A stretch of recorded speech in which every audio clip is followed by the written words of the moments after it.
Oh, man. Yesterday was just one of those days. Oh, what happened? You know that feeling when you're like already exhausted and the day hasn't even really started yet? Oh, yeah, I know that feeling. I woke up late, missed my bus, and then I ended up like smashed on the train Ugh, it's the like a worst. sardine. It's the And by worst. the time I got to work, I just felt completely drained. Yeah, I feel like everyone's been there. Oh, for sure.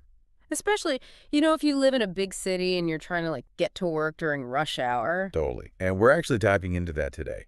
Mm, Rush hour survival. It's yes. like a universal struggle, especially for us, people trying to make it in the city. Yeah. So we've got a ton of interesting stuff to unpack today from articles, studies, even some personal stories, Mm-hmm. all about how to not just survive, but actually maybe even thrive during rush hour. So make sure you like and subscribe because this is going to be good. This is gonna be good. So, it's funny because it's not just about being physically crowded, right? It's all those little things. It's like a psychological thing, too. Absolutely. And it's funny because one of the articles we're looking at today talks about that, like all the tiny annoyances that just kind of add up and wear you down. Like loud phone conversations, Yeah. people bumping into you, Yeah.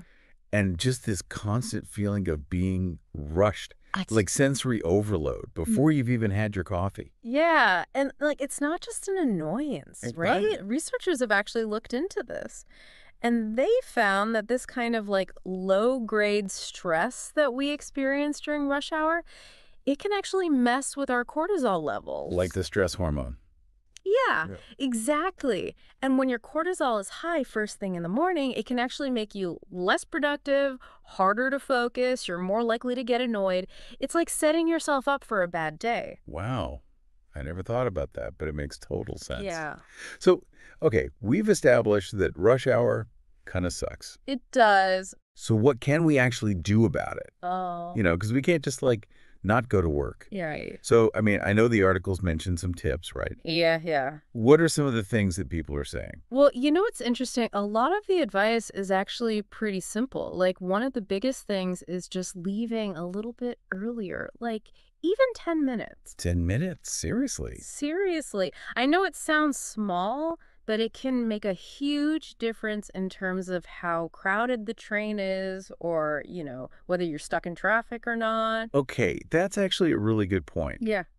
Because I'm definitely guilty of hitting that snooze button a few too many times. Yeah, me too. Maybe those 10 minutes would make all the difference. Yeah. Just that little bit of extra time can really change your whole morning. Hmm. All right, that's good advice. Yeah. But what if you're already leaving early and it's still a nightmare?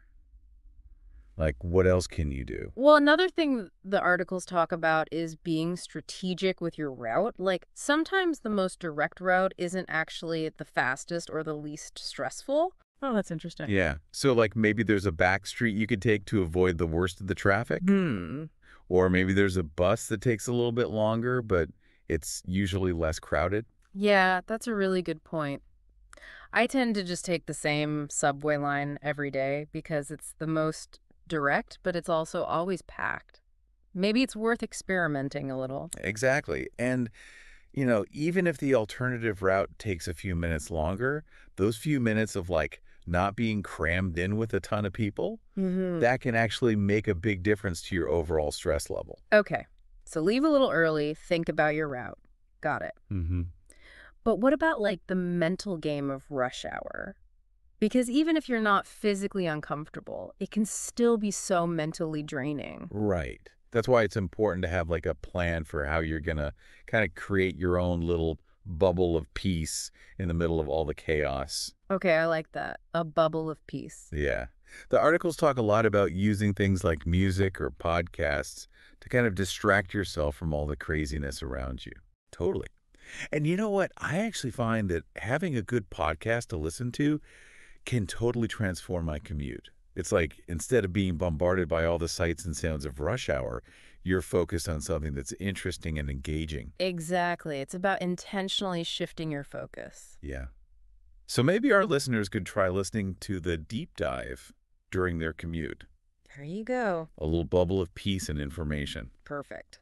So, it sounds like the key takeaway here is that rush hour doesn't have to be this horrible experience that we just dread every day. No, not at all. With a little bit of planning and the right mindset, we can actually make it, if not enjoyable, at least manageable. Exactly. It's all about taking control. So, I think we've covered a lot of really great information today. Thanks for breaking it all down. Yeah, it's been fun. And listeners, remember to like and subscribe for more deep dives into the everyday. But before you go, I want to leave you with this. You know how sometimes people talk about going on micro adventures? Like finding little ways to make your everyday life more interesting. Yeah, I love that. Well, what if you applied that to your commute? Like maybe instead of always taking the same route, you try a new coffee shop near a different bus stop. Oh, I like that. Or maybe you get off the train one stop early and walk the rest of the way. Yeah. Just little things to shake things up and make it a little bit more of an adventure. Yeah. It's all about finding ways to make those little pockets of time feel a little bit more positive. Exactly. All right. Until next time, happy commuting, everyone. Happy commuting. Thanks for joining the conversation here at Kaz English. We hope you found it fun and informative. Don't forget to check out kazapp.uk. That's kazapp.uk for more tips, resources, and interactive practice. Keep exploring, keep chatting, and we'll catch up with you again soon.